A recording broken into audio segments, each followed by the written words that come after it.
সাধনা কাকে বলে দেখেন, সৌদি আরবের ডাঁটা শাক আমি বুনছি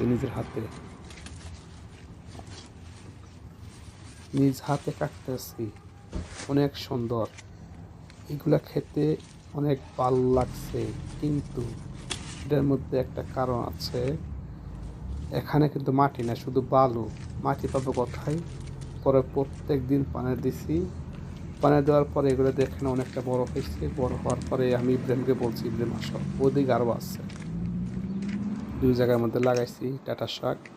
এগুলো রান্না করবো, শাক রান্না হবে আর তরকারি রান্না হবে।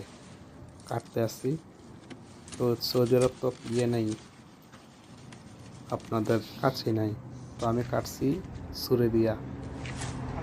তো নিয়ে যাব এখন একটু পরে রুমে।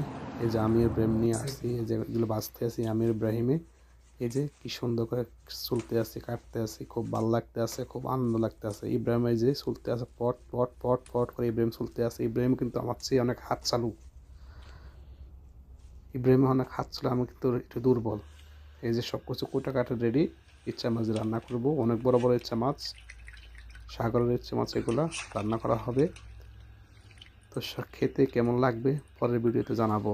ওকে, থ্যাংক ইউ।